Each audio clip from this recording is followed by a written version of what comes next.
Good evening. The news gang is here. A portrait, a statue, an image, and all that. Which one will you take to the bank?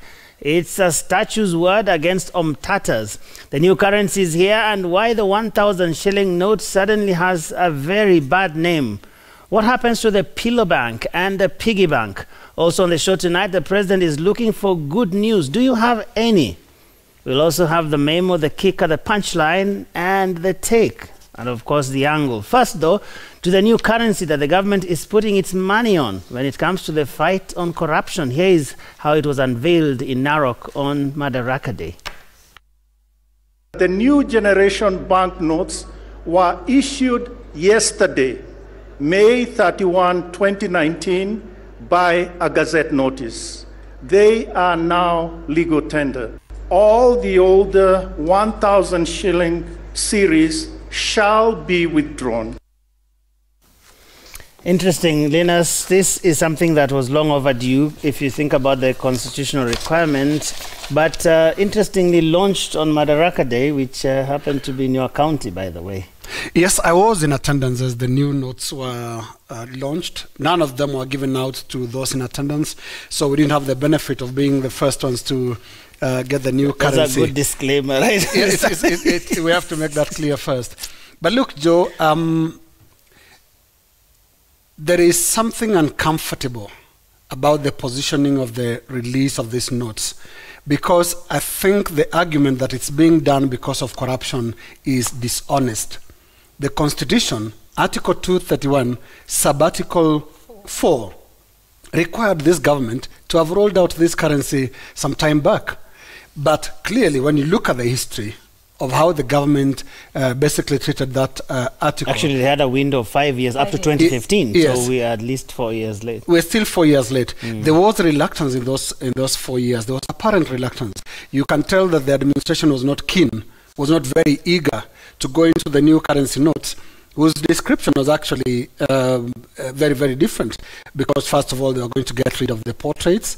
And for all our independence history, we've used portraits of our leaders, specifically President Jomo Kenyatta, the founding president. So there was clear reluctance. At some point, Okia Omtata, who is now back in court, had to go to court to try and compel the Central Bank of Kenya to roll out these new notes.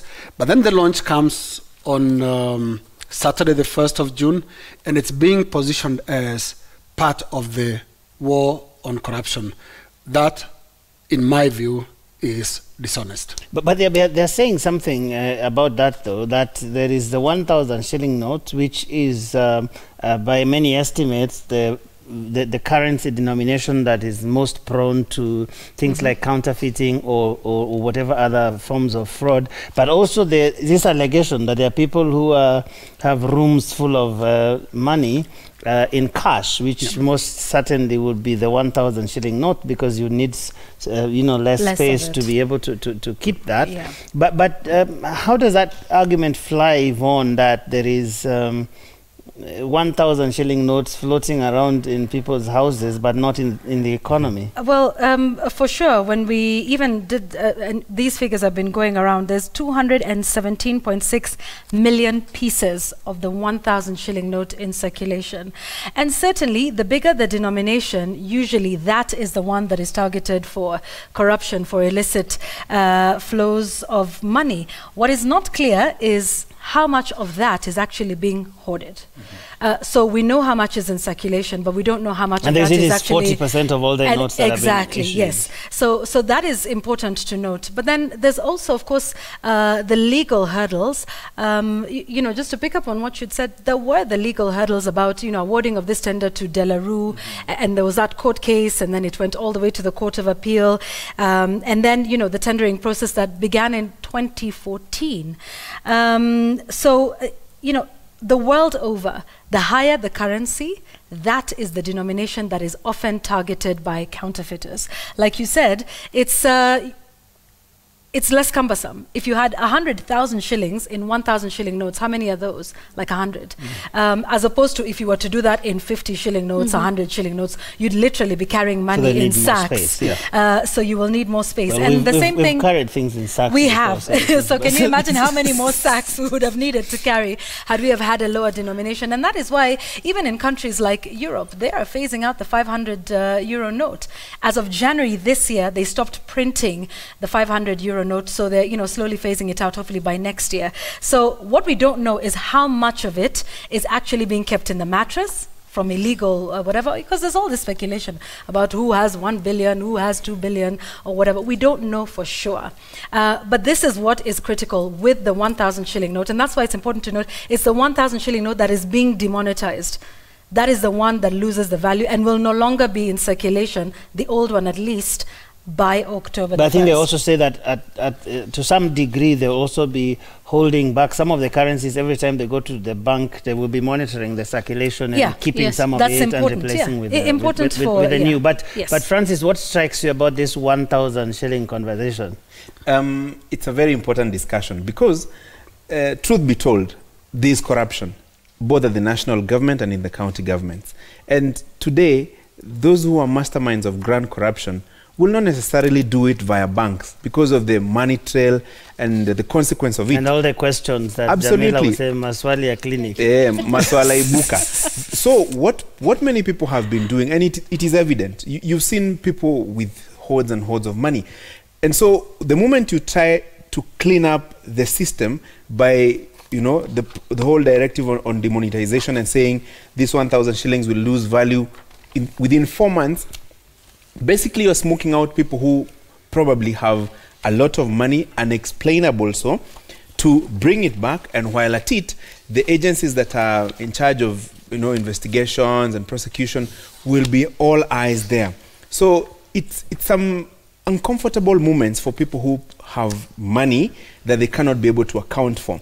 But at the same time, the challenge is on the ESCC, DCI, NIS to make sure that the people that they suspect have these huge amounts of money, that they are able to monitor them. Because what stops me, Joe, if I have 200 million shillings or 500 million shillings, to distribute it across my friends, my allies, and make sure that this money can be sanitized and returned back into circulation.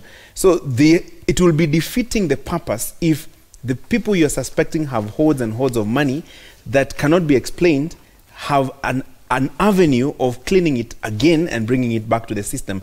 And if you are fighting corruption, why 4 months? Why not 2? I would probably think if you have people in mind who have a lot of money that cannot be explained, then shorten the period. Of course, they will that's what India did. Shorten the period and make it Yes. impossible for them to clean up the money. But that very issue is something that I think the minority leader, ODM chairman, John Mbadi is pushing for. And I think he was talking about something about moving the date from we actually have that soundbite where he's talking about moving the date from October to August 1st, and now he's, I think, giving a notice of motion or something in Parliament. Can we just listen to John Mbadi? And we have agreed to ask the governor of the central bank to reconsider the date of 1st October, to reduce it to 1st of August, and we expect a gazette notice to be issued to that effect, so that we don't give room for people who have been operating and handling illegal and illicit money in this country from having time to clean and sanitize the same.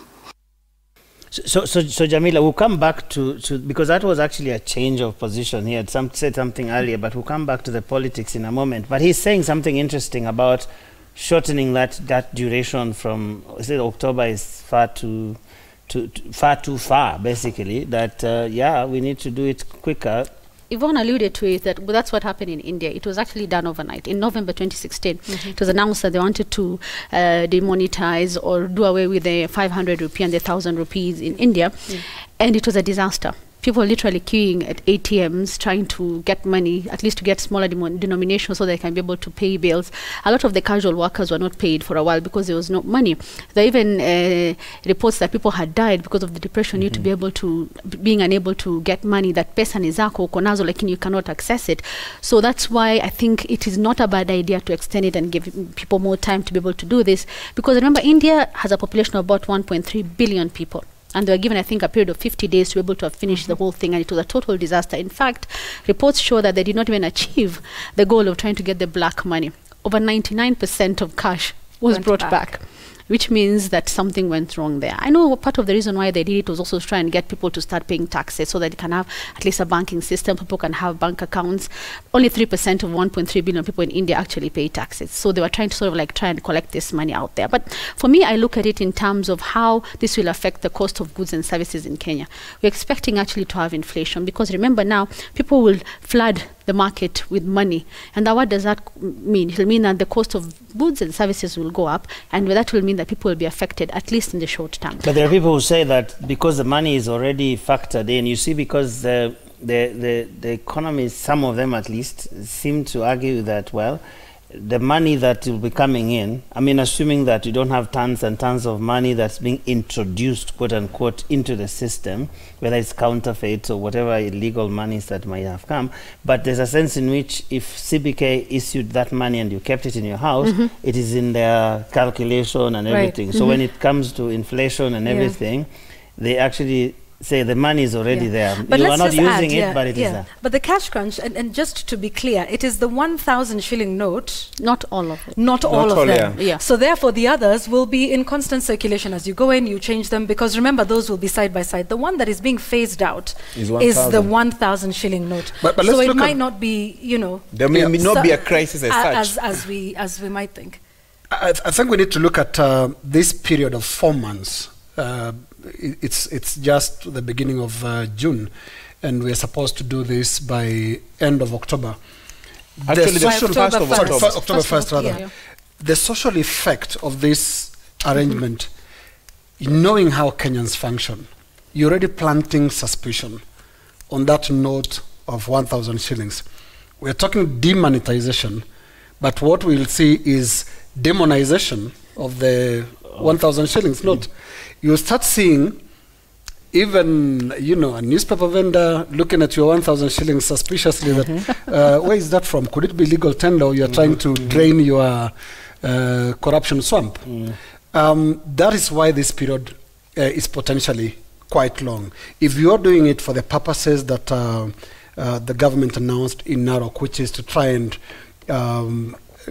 target money laundering and corruption, then the period should have been shorter. 4 months can be a long time. You have a currency that has very little public faith that is still being circulated. Don't be surprised this month going forward. Payment of rent, go and deposit it in the bank. Don't give me cash. Or purchase of any property, deposit it in the bank. Even you selling your cows. But let's listen. Listen to what the governor said about what you do with the money if you have a million shillings. He had a press conference where he was explaining. Then we can go into this.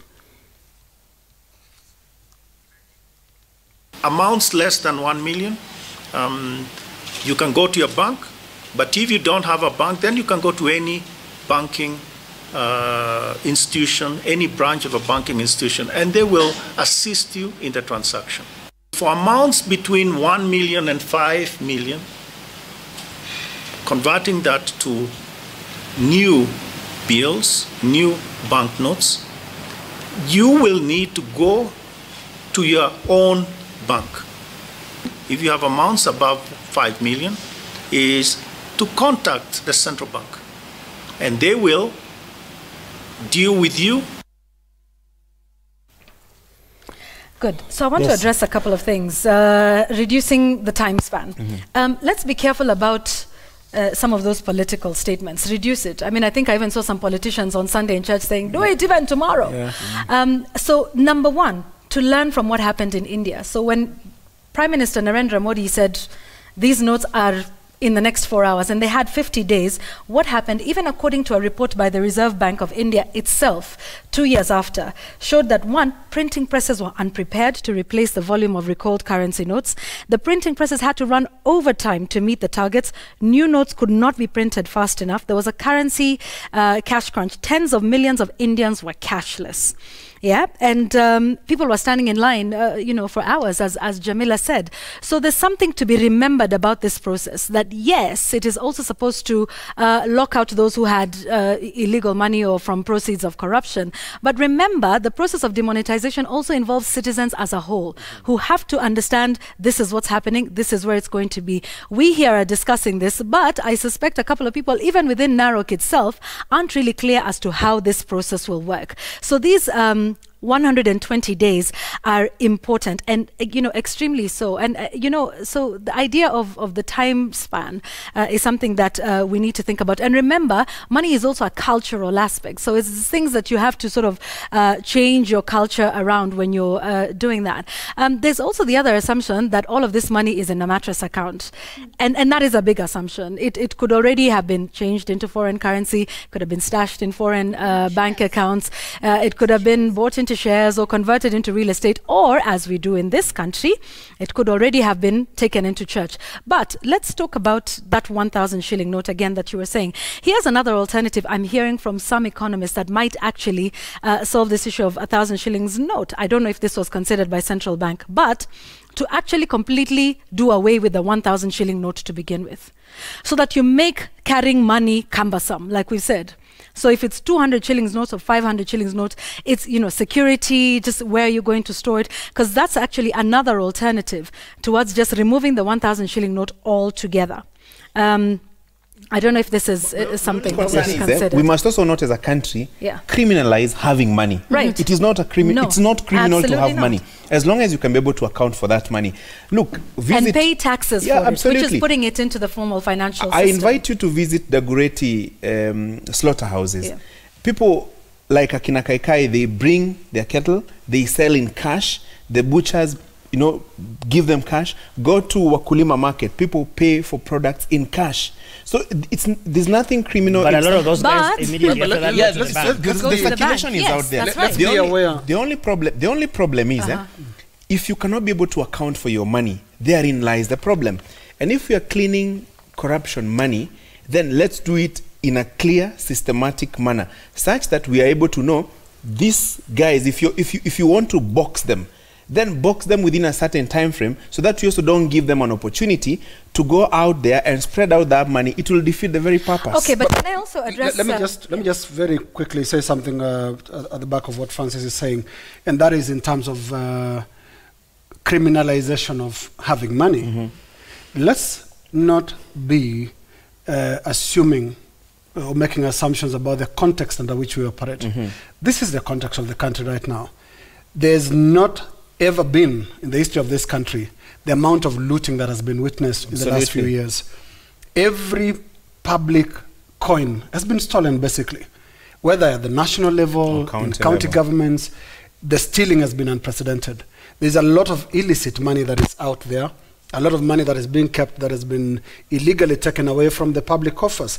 This is what we are talking about. So, and I shudder at the, thought of a lot of people joining in the chorus of saying, and I saw some of the church leaders saying, how can we tell? You can tell that this money is not normal. There's a lot of money that is making rounds that is not legally obtained. It's basically the looting of the public coffers. Absolutely. And you had talked about... And also there's been this interesting trend where when, for example, ESCC officials, detectives are, investigating all this, then they go into all these houses and sometimes they report that, they found a lot of money in cash sitting in some of the houses. And just one of what you had been talking about, Linus, about people moving towards digital money, which is actually a good thing and one of the intended consequences of a process such as this one. And because everybody is talking about India, I'd like to refer to that. During the demonetization exercise, digital transactions increased by quite something. The National University of Singapore Business School did a study. There was a dramatic spike in use of debit cards by 84%. Customers were adding 82% more money into their digital wallet accounts. You know, like when you're paying for, say, parking in Nairobi County and things like that, M-Pesa and that sort of thing. There was an increase in e-shopping by 405%. Now, granted, the minute now the remonetization thing happened, you know, people moved back to cash transactions, but it was certainly far above the initial value. Digital transactions are far much better than cash, and still Kenya is a cash economy. Cash is still king. So you know, just even as we're saying, yeah, we're demonizing cash and we're moving towards digital transactions, that is a good thing for safety, for security, and that money, even though we're saying we're not demonizing people who hold cash, it is important that that money is in the formal financial system, so that people are paying taxes for it. But like you talked about the cultural thing, I mean, I'm not too sure if you are going to pay dowry in Gachuri's village and you arrive there with a bank slip and say, the money is already in the bank. Like, well, I think they would be happy for the money anyway, whichever way. Either way. There's always some bit that you have to actually put this. No, you know, when you talk about debit and bank and all that, one question people keep asking is, are the banks ready for this? Have they already automated the ATM machines? Have they calibrated it? Do they have the currency counters? Have they all been sorted out? Which is what the 120 days is for. It's for, exactly. But now look at it. We have over 1,700 ATMs across the country. Yeah. We have 780 bank branches. We have 66,000 bank agents countrywide. So all this needs to be prepared and ready, because I don't want to go to the ATM, niko na kadi yangu lakini siwezi toa hela. So the particular ATM I'm going to haijakuwa configured. That's one. Two, look at the forex bureaus. Those also are an avenue for money. They were speaking and saying, oh, now they've been told to flag anyone who comes and wants to change over $10,000, over $10,000, about 1 million shillings, to, if it's suspicious, and they need to report it.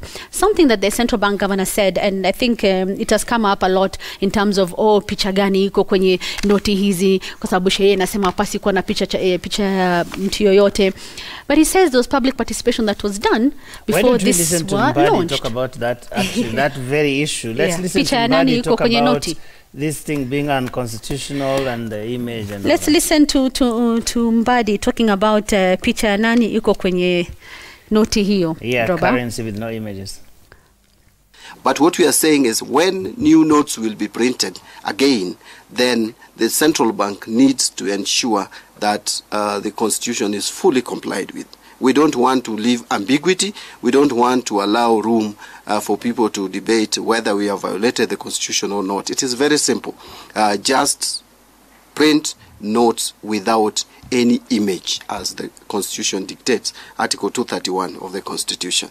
We cannot just keep quiet when issues of constitutionality are mentioned. But I want to be categorically clear that the party is not calling for a call of the notes that have already been issued.